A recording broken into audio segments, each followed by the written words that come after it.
सुप्रभात बच्चों, कक्षा 4 हिंदी फुलवारी। आज हम पढ़ेंगे पाठ 5 कहाँ रहेगी चिड़िया। चलिए पढ़ते हैं। आंधी आई ज़ोर शोर से, डालें टूटी हैं झकोर से, उड़ा घोंसला अंडे फूटे, किससे दुख की बात कहेगी अब यह चिड़िया कहाँ रहेगी। यहाँ देखिए कविता में ये चिड़िया है और इस पेड़ की ये देखो डाली टूट गई है यहाँ पे, और यहाँ से ये जो घोंसला है चिड़िया का वो ज़मीन पे गिर गया। उसके सारे अंडे देखिए यहाँ पे फूट गया है, और ये वो चिड़िया है उदास और दुखी होकर बैठ के अपने टूटे हुए घोंसले को और टूटे हुए अंडे को वो देख रही है। तो यहाँ पे क्या कहा गया है कि आंधी आई जोर शोर से, डालें टूटी हैं झकोर से, उड़ा घोंसला अंडे फूटे, किससे दुख की बात कहेगी अब यह चिड़िया कहाँ रहेगी। तो बहुत ज़ोर से आंधी आई और क्या हुआ कि जो हवा का झोंका होता है, झकोर मतलब जो हवा का झोंका है, उससे ये जो डाली था जिसपे चिड़िया का घोंसला था वो डाली टूट गई और घोंसला ज़मीन पे नीचे गिर गया, और अंडे भी जो थे वो घोंसले के वो फूट गए, वो अंडे भी फूट गए। तो ये जो इतना बड़ा दुख आ गया है वो इस चिड़िया पे, तो ये चिड़िया अब अपने दुख को कैसे किसी को बताएगी और कैसे वो अब कहाँ पे रहेगी, क्योंकि उसका घोंसला भी टूट गया, अंडे भी फूट गए। तो इतना बड़ा दुख की बात अब वो कैसे किसी को बताएगी। तो ये देखो ये बच्चे जो है, ये घर सामने घर है और वहीं खिड़की से ये दोनों बच्चे ये सारी चीज़ें देख रहे थे कि कैसे आंधी आई और पेड़ की डाली टूटी और घोंसला नीचे गिर गया, और इस चिड़िया का घोंसला भी टूट गया, अंडे भी फूट गए, और ये चिड़िया दुखी होकर अपने घोंसले और टूटे हुए अंडे को देख रही है। तो ये बच्चे यही चीज़ देख रहे हैं और बच्चे जो है इस चिड़िया का दर्द महसूस करने की कोशिश कर रहे हैं। फिर आगे क्या कहा गया है, हमने खोला अलमारी को, बुला रहे हैं बेचारी को, पर वो चींची कर्राती है, घर में तो वो नहीं रहेगी अब यह चिड़िया कहाँ रहेगी। और बच्चे क्या सोचते हैं, बच्चे सोचते हैं कि बाहर तो अभी आंधी आई है तो इसलिए इस चिड़िया को अंदर ही बुला लेते हैं, और वो जो अलमारी है घर के अंदर, जो अलमारी है देखो ये यहाँ पे अलमारी बना है, इस अलमारी को वो खोल देते हैं कि चिड़िया आके यहाँ रहे, घोंसला बनाए। लेकिन फिर ये क्या कहते हैं कि चिड़िया घर में तो नहीं रहेगी, चिड़िया कहाँ रहेगी, चिड़िया पेड़ पे रहेगी, पेड़ पे घोंसला बना के रहेगी, और अभी आंधी आया हुआ है तो इसलिए पेड़ पे भी नहीं रह सकती चिड़िया। तो वही ये बच्चे इसलिए इस बेचारी चिड़िया को बुला रहे हैं कि वो आ जाए घर के अंदर, अलमारी में अपना घोंसला बनाए, वहाँ पर रह ले। लेकिन बच्चे ये भी जानते हैं कि वो घर में तो नहीं रहेगी। तो अब समस्या वही है कि ये चिड़िया अब कहाँ रहेगी। घर में पेड़ कहाँ से लाएं, कैसे यह घोंसला बनाएं, कैसे टूटे अंडे जोड़ें, किससे यह सब बात कहेगी अब यह चिड़िया कहाँ रहेगी। तो अब घर के अंदर तो अलमारी है, पेड़ तो है नहीं, तो चिड़िया जो है घर के अंदर अलमारी पे अपना घोंसला तो बनाएगी नहीं, वो पेड़ पे बनाएगी। तो घर के अंदर पेड़ लाया नहीं जा सकता है, और इसलिए चिड़िया जो है अलमारी पे भी घोंसला नहीं बनाएगी घर के अंदर, इसलिए चिड़िया नहीं रहेगी, घोंसला नहीं बना पाएगी। कैसे फूटे अंडे जोड़े, किससे यह सब बात कहेगी अब यह चिड़िया कहाँ रहेगी। देखो कितना ये कविता कितनी अच्छी कविता है।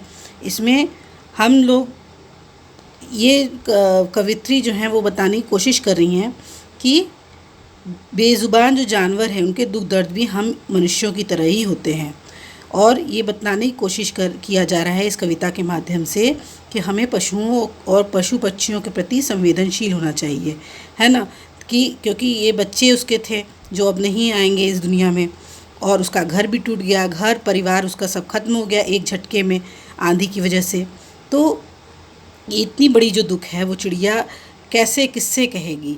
तो यही यहाँ पे कहा गया, देखो चींची कर्राती है, वो जो करा है उसकी, वो चिड़िया की भाषा, अपनी भाषा में जो चींची जीजी करके चिड़िया बोलती हैं उसमें वो कराह रही है, वो अपना दर्द बोल रही है।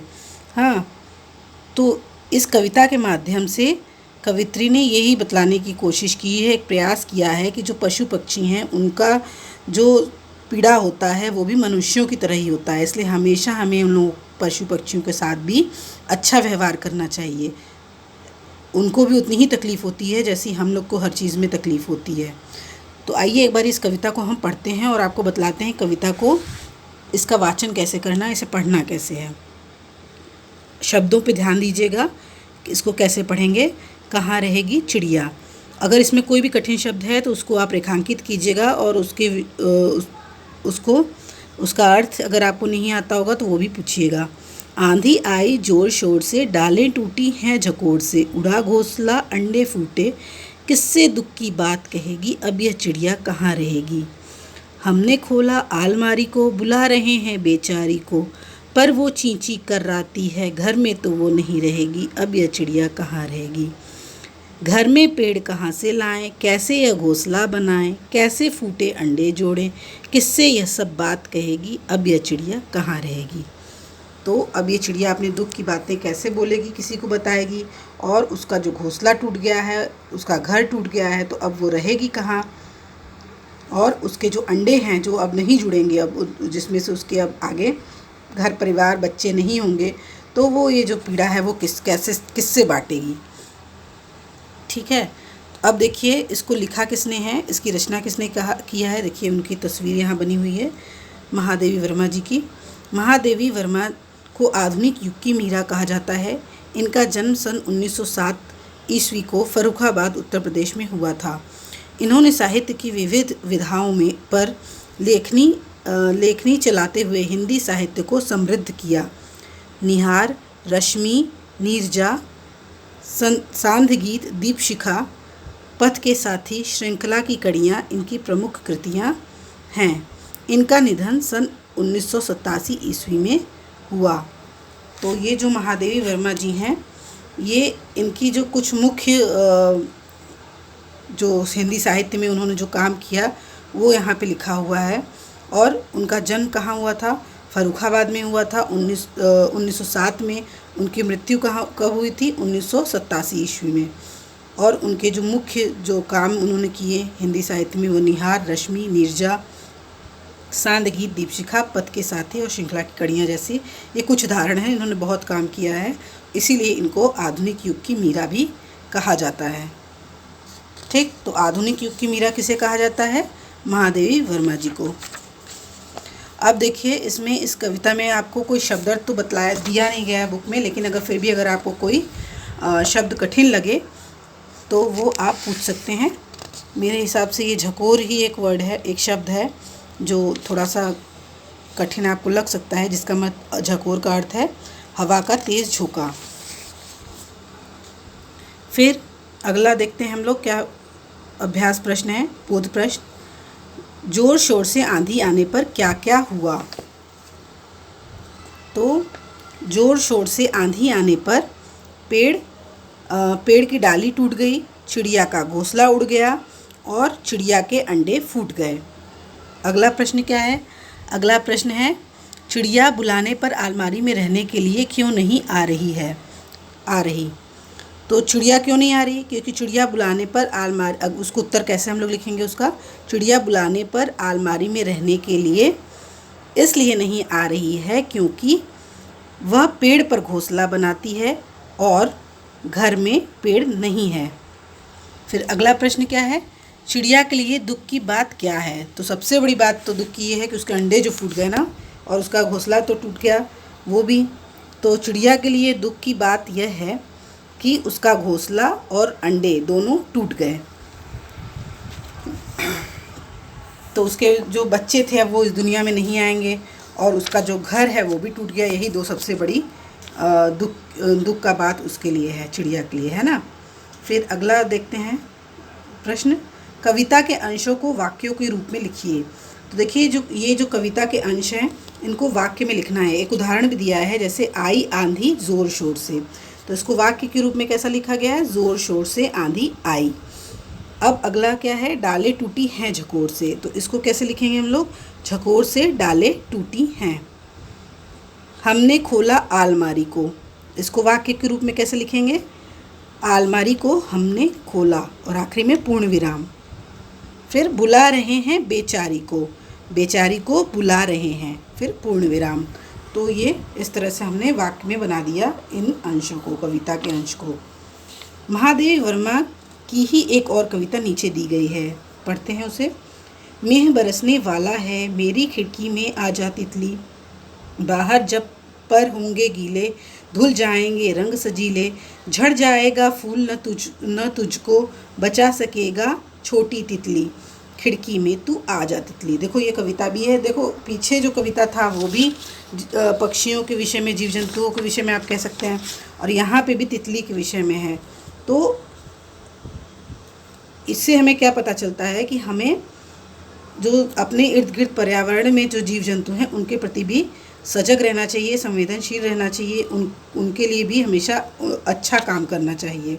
तो यहाँ पे क्या बतलाया जा रहा है कि बारिश होने वाली है और खिड़की में समझ लो यहाँ भी बच्चे होंगे, जैसे यहाँ पीछे खिड़की में देखो बच्चे खड़े थे, तो यहाँ भी तितली को भी कुछ बच्चे गौर से देख रहे होंगे, और वो क्या खिड़की से देखते हैं कि तितली है बाहर, और अगर बारिश हो जाएगा तो क्या हो जाएगा। बच्चे क्या समझते हैं कि बारिश अगर होगा तो जो तितली है वो गीली हो जाएगी, और गीली हो जाएगी तो जो उसके रंग बिरंगे रंग हैं उसके पंखों के वो सब धुल जाएंगे, और उसको जो फूल के नीचे वो बैठेगी अगर, तो भी वो जो फूल हैं उसको बचा नहीं पाएंगे, वो फूल झड़ जाएंगे, उसके पत्तियाँ झड़ जाएंगी, और वो जो छोटी तितली होगी वो भीग जाएगी, उसके जितने भी अच्छे अच्छे रंग हैं वो सब धुल जाएंगे पानी से।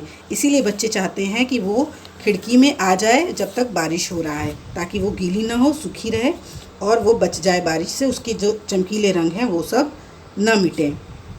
अब प्रश्न क्या है इसमें, इस कविता पर 2 सवाल बनाइए। तो 2 सवाल आपको बनाना है। तो जैसे मैंने 2 उदाहरण के लिए बनाया है कि बच्चे तितली को खिड़की में क्यों बुला रहे हैं।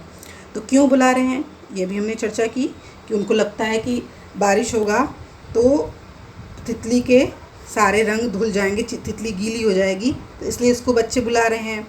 फिर दूसरा प्रश्न क्या बन सकता है कि तितली अगर खिड़की में नहीं आएगी तो क्या हो जाएगा। तो वही पहला क्यों बुला रहे हैं बच्चे, क्योंकि ताकि तितली पानी में भीगे ना, और अगर नहीं गई तितली खिड़की में तो क्या होगा, उसके सारे रंग धुल जाएंगे। तो इस तरह से 2 प्रश्न मैंने बनाए हैं, आप भी अपने से सोचिए कि और क्या प्रश्न बन सकते हैं। इस कविता को संवादों की तरह लिखिए, संवाद की तरह, जैसे इस तरह से पूर्ण विराम लगा के वाक्य पूरा करके आप संवाद की तरह आपको इसको लिखना है कि जैसे कि मेघ बरसने वाला है, खिड़की में तितली आ जाओ, हाँ क्योंकि बाहर रहोगी तो बारिश होगी और तुम्हारे सारे जो पंख हैं वो गीले हो जाएंगे। तो इस तरह से आपको इसी कविता की लाइन को, पंक्तियों को इस्तेमाल करके, उपयोग करके आपको संवाद मतलब जैसे बातचीत करना, तो उस तरह से आपको ये लिखना है। ये आप खुद से कीजिएगा, और अगर डाउट होगा, अगर कहीं आपको संशय होगा तो पूछिएगा, तो फिर हम इसे भी कराएंगे। इस कविता पर चित्र बनाएं। तो चित्र बनाना है तो आप चित्र इस तरह से बना सकते हैं, जैसे बच्चे यहाँ पे एक तरफ खिड़की में बच्चे हों और दूसरी तरफ क्या हो कि इस तरह से देखो, पहले फुलवारी पे ही आपका जो पुस्तक का कवर है पेज, उसी पे देखिए फूल बने हैं, तितली है ना, तो इस फूल है, तितली है, तो इस तरह से आप बना सकते हैं। यहाँ पे जो मधुमक्खी है इसकी जगह भी तितली बना सकते हैं। तो इस तरह से एक तरफ आप फूल बनाइए, तितली बनाइए, और एक तरफ इस तरह से बच्चों को बना दीजिए खिड़की में। इस तरह से आप चित्र बना सकते हैं। फिर अगला प्रश्न क्या है, सोच विचार बताइए। आप किसी पेड़ के नीचे हों और जोर की आंधी आ जाए तो क्या करेंगे। तो सबसे पहली बात कि अगर आप पेड़ के नीचे हों तो आप वहाँ से हट जाइए, किसी सुरक्षित स्थान पे चले जाइए, क्योंकि जब आंधी आएगी, आंधी मतलब बहुत तेज़ से हवा आएगा, तो हो सकता है कि पेड़ गिर जाए, क्योंकि अक्सर हम लोग देखते हैं आंधी में क्या होता है, पेड़ उखड़ जाते हैं, गिर जाते हैं, तो हो सकता है पेड़ गिर जाए और आपको चोट लग जाए। तो इसलिए आप पेड़ के नीचे से हट के कहीं सुरक्षित स्थान पर खड़े हो जाइए। जिसका घोंसला उड़ गया हो, आप उस चिड़िया की मदद के लिए क्या क्या करेंगे। तो घोंसला उड़ गया हो तो उस चिड़िया के लिए हम क्या कर सकते हैं, उसको नया घोंसला बना के दे सकते हैं। तो हम उस चिड़िया के लिए नया घोंसला बनाएंगे। आंधी आने पर चिड़िया के अलावा और कौन कौन से जीव जंतु दुखी हुए होंगे। तो देखो, सबसे पहले आंधी आने से चिड़िया के अलावा जो पेड़ों पे रहने वाले जीव जंतु होंगे, जैसे गिलहरी हो गई, बंदर हो गए, और अन्य जो चिड़िया होती है वो सारी, जो सबसे पहले तो वही दुखी होंगे, और उसके अलावा भी बाकी जो जानवर हैं वो भी दुखी होंगे, क्योंकि आंधी बहुत तेज़ हवा से मतलब होता है और धूल मिट्टी सब उड़ते हैं, तो सारे जितने भी मनुष्य जानवर हैं जंगल के सभी दुखी होंगे, चाहे वो हिरन हो चाहे हाथी हो। ठीक है। फिर अगला प्रश्न, घोंसला उड़ जाने पर चिड़िया के सामने क्या क्या समस्याएं आई होंगी। तो घोंसला क्या है, चिड़िया के लिए उसका घर है। तो जैसे हम लोग का अगर घर ना हो तो हम लोग को बहुत सी समस्याएं आएंगी, वैसे ही चिड़िया का अगर घोंसला नहीं होगा तो उसके लिए समस्या आ जाएगी कि वो रहेगी कहाँ, वो अपने अंडे कहाँ पे रखेगी, उसके बच्चे कहाँ बड़े होंगे। तो ये सारी समस्याएं चिड़िया को भी आएंगी, है ना। तुम्हारे आसपास तुम्हारे आसपास जोर की आंधी आने पर क्या क्या होता है। तो ये प्रश्न का उत्तर आप खुद से लिखिए कि ज़ोर से जब आंधी आती है, कभी अगर आंधी आया हो तो आपने देखा हो कि आसपास क्या चीज़ें होती हैं। सबसे पहले तो धूल मिट्टी बहुत ज़्यादा आती है तेज़ हवा के साथ, तो घरों में धूल हो जाता है ना। और हल्की फुल्की जो प्लास्टिक की चीज़ें होती हैं वो उड़ने लगती हैं, जैसे प्लास्टिक की पन्नी हो गई या किसी का प्लास्टिक का छप्पर है तो वो सब उड़ने लगता है। टीन है, टीन के जो छप्पर हैं वो भी उड़ने लगते हैं। तो इस तरह से आपने अगर कुछ देखा हो तो वो भी आप इसमें जोड़िएगा। चिड़िया अपना घोंसला उड़ने और अंडे फूटने से दुखी है। उसका दुख यह भी है कि अपना दुख किससे कहे।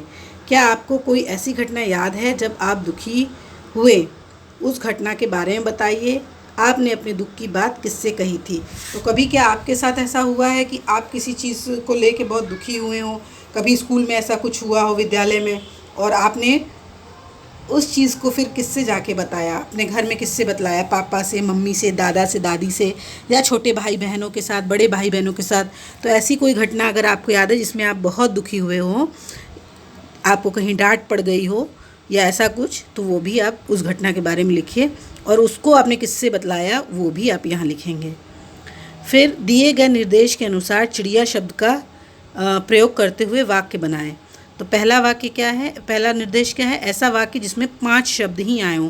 5 शब्द आए हों तो देखिए उदाहरण के लिए मैंने एक वाक्य बनाया है, 1 2 3 4 5, इसमें 5 शब्द हो गए और उसमें चिड़िया आना चाहिए, तो चिड़िया यहाँ पे है।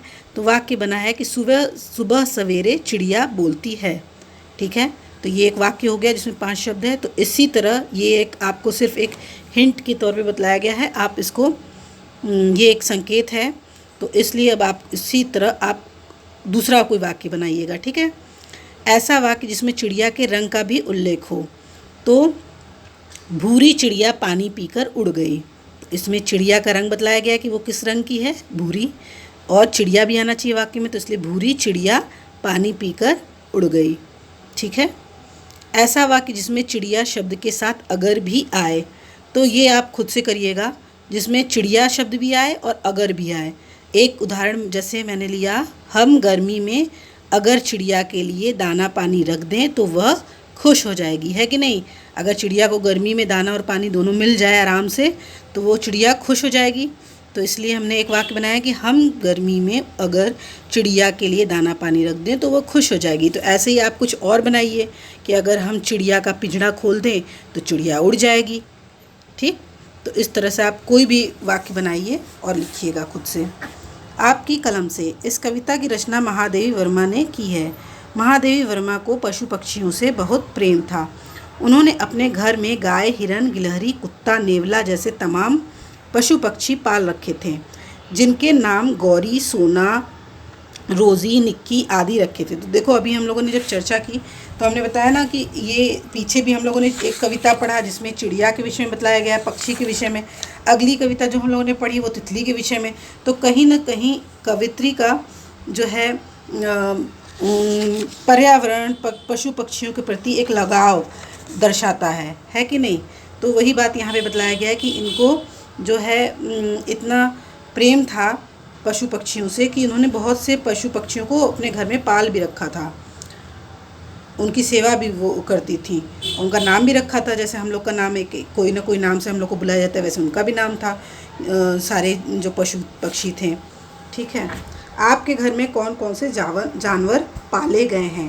तो आप अगर आपने कोई जानवर पाले हैं तो वो बतलाइएगा। जैसे आमतौर पे घरों में लोग तोता पालते हैं और कुत्ता भी पालते हैं, तो आप देख लीजिए अगर आपने कोई जानवर पाला हो तो वो उसका नाम बताइए, उनको किन किन नामों से बुलाते हैं, उनकी 2-2 खास बातें लिखिए। ठीक है, तो ये आपको खुद से करना है क्योंकि ये आपके द्वारा पाले गए पालतू जो भी आपके परिवार के जो सदस्य हैं पशु पक्षी, उनके विषय में है। ठीक, क्या क्या कठिनाई होगी अगर घर न होने पर हम लोगों को, अपना घर न होने पर हम लोगों को, और पेड़ न होने पर चिड़ियों को। तो देखो जैसे हम लोग के लिए अपना घर महत्व रखता है, वैसे ही पक्षियों के लिए, चिड़ियों के लिए पेड़ महत्व रखता है, क्योंकि वो अपना जो घर है, अपना घोंसला वो कहाँ बनाएंगे? पेड़ पर ही बनाएंगे। तो पेड़ ही नहीं रहेंगे तो वो घोंसला कहाँ बनाएंगे? तो अगर हमारे पास अपना घर नहीं होगा तो हम लोग कहाँ रहेंगे, कहाँ अपना खाना बनाएंगे, कहाँ अपनी चीज़ें रखेंगे? घर सबसे पहले महत्व की बात तो ये है कि घर ज़रूरी क्यों होता है? क्योंकि घर हम लोग को सुरक्षा प्रदान करता है कि नहीं? हर मौसम से, और जो भी मान लो असामाजिक तत्व हैं उनसे हम लोग को घर सुरक्षा प्रदान करता है। तो उसी तरह जैसे हम लोग को घर सुरक्षा प्रदान करता है, घर ना हो तो हम लोग को रहने का, खाने का, सोने का, हर चीज़ का दिक्कत होगा, हर चीज़ का कष्ट होगा, हम असुरक्षित भी खुद को महसूस करेंगे। वैसे ही पेड़ न होने पे चिड़िया का घोंसला कहाँ होगा, वो कहाँ अपने अंडे रखेंगी, कहाँ उनके जो बच्चे हैं चिड़ियों के चूज़े जो, वो कहाँ बड़े होंगे, है ना? तो दोनों लोग की वही एक ही समस्या हो जाएगी।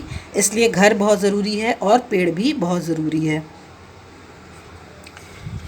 कविता में आया है, कैसे फूटे अंडे जोड़े, फूटा अंडा जोड़ा नहीं जा सकता। पर आपके आसपास बहुत सी ऐसी टूटी फूटी चीज़ें होती हैं जिन्हें जोड़ा जा सकता है।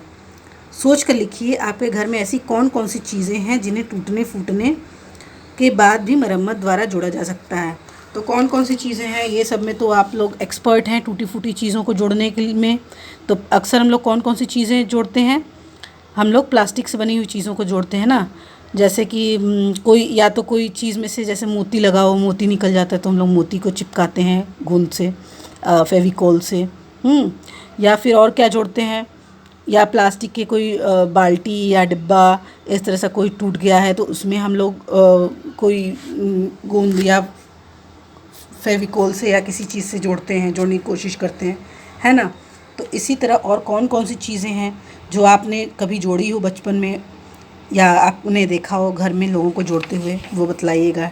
ठीक, अब देखिए यहाँ तीन चित्र दिए गए हैं। ये क्या लिखा है कि दिए गए चित्रों को ध्यानपूर्वक देखिए, प्रत्येक चित्र के आधार पर एक एक अनुच्छेद इस क्रम में लिखिए कि एक कहानी का रूप बनता जाए। तो इसमें तीनों आपको कम से कम 3 अनुच्छेद लिखना है और इस क्रम में लिखना है कि ऐसा लगे कि वो एक कहानी है, इन चित्रों के आधार पर ही। तो जैसे उदाहरण के लिए हम बता रहे हैं आपको कि जैसे इसमें क्या आपको दिख रहा है कि एक चिड़िया है और उसके 2 छोटे छोटे बच्चे हैं, और ये चिड़िया कहीं से खाना लाई होगी ना। तो हम यहाँ क्या लिख सकते हैं? पहला कि पहली चित्र में हम लोग क्या देख रहे हैं कि चिड़िया अपने दोनों बच्चों के लिए भोजन लेके आती है, उन बच्चों को का वो भरण पोषण करती है, उनको पालती पोसती है। फिर एक दिन क्या होता है, बच्चे बड़े हो जाते हैं। बच्चे जब बड़े हो जाते हैं, उनके उड़ने की बारी आती है, तो एक चिड़िया का जो बच्चा रहता है वो पेड़ की ऊंचाई देख के डर जाता है, और वो डर जाता है, वो उड़ना नहीं चाहता। तो उसकी माँ ने उसको बहुत समझाया, उसको हिम्मत दिया, और फिर वो चिड़िया क्या हुआ, एक दिन आसमान में, खुले आसमान में पंख पसार के उड़ गई। उसको हिम्मत मिला उसकी माँ से और वो आसमान में उड़ने लगी। ठीक, तो इस तरह से इसको कहानी के रूप में आपको लिखना है जिसमें इन तीनों चित्रों का उपयोग आप किए हों। तो ये मैंने बतलाया, अब आपको जो सही लगे वो आप खुद से भी बतलाइए कि क्या हो सकता है, इसके अलावा और क्या कहानी हो सकती है। फिर मेरे 2 प्रश्न, कविता के आधार पर 2 सवाल बनाइए। तो 2 सवाल क्या है, क्या हो सकता है? चिड़िया नया घोंसला कहाँ बनाएगी, क्योंकि पेड़ की डाली टूट गई है और हो सकता है आंधी से पेड़ भी उड़ गया हो, उखड़ गया हो। तो अब वो नया घोंसला कहाँ बनाएगी? और दूसरा प्रश्न क्या है, चिड़िया अंडे फूटने के दुख से कैसे उभरेगी, है ना? क्योंकि उसके अंडे टूट गए, यानी उसके बच्चे जो हैं उसमें से जो होने वाले थे वो नहीं होंगे। तो ये बहुत बड़ा दुख है, अपना घर परिवार खोना बहुत बड़ा दुख की बात है। तो वो चिड़िया इस दुख से कैसे खुद को उभारेगी। ठीक है, तो इस तरह से हमने 2 प्रश्न बनाया है। अब 2 प्रश्न आप खुद से सोचिए कि इसके अलावा क्या बन सकता है। इस कविता से मैंने सीखा, तो हम लोगों ने क्या सीखा? इस कविता से हमने सीखा, या मैंने सीखा कि हमें पशु पक्षियों के प्रति संवेदनशील होना चाहिए। वो बेज़ुबान जानवर हैं, वो बोल नहीं पाते, अपनी तकलीफ़ नहीं बोल सकते, इसलिए हम लोग को अनायास उनको परेशान नहीं करना चाहिए और कोशिश करना चाहिए कि जो जितनी संभव मदद हो हम लोग को उनको देना चाहिए, उनसे प्यार से, स्नेह से, अच्छे से व्यवहार करना चाहिए। मैं करूँगी या करूँगा, क्या करूँगी या करूँगा? मैं पशु पक्षियों से स्नेह करूँगी, उनके लिए गर्मी में पानी भरे बर्तन रखूँगी, या उन्हें कभी बेवजह परेशान नहीं करूँगी या करूँगा। ठीक है, क्योंकि कुछ बच्चों का आदत होता है ना, देखो रास्ते में गाय हो या कुत्ता हो या और अन्य कोई जानवर हो, तो वो बेवजह उनको पत्थर मारने लगते हैं, या ऐसे ही बेवजह उन्हें परेशान करने लगते हैं। तो ये हम लोग को नहीं करना चाहिए, है कि नहीं? ठीक। और आज का गर्मी का दिन है, तो हम लोग को पशु पक्षियों के लिए पानी और दाना भी अगर रख सकें तो रखना चाहिए। ठीक है बच्चों, तो इस तरह से ये पाठ हो गया, पूर्ण हुआ। और आपको ये कविता पढ़ना है, और कहीं पे भी अगर आपको थोड़ा भी संशय हो तो वो आप हमसे पूछिएगा। बहुत अच्छी कविता है ये, इसको आप याद भी कर लीजिएगा। ठीक, धन्यवाद।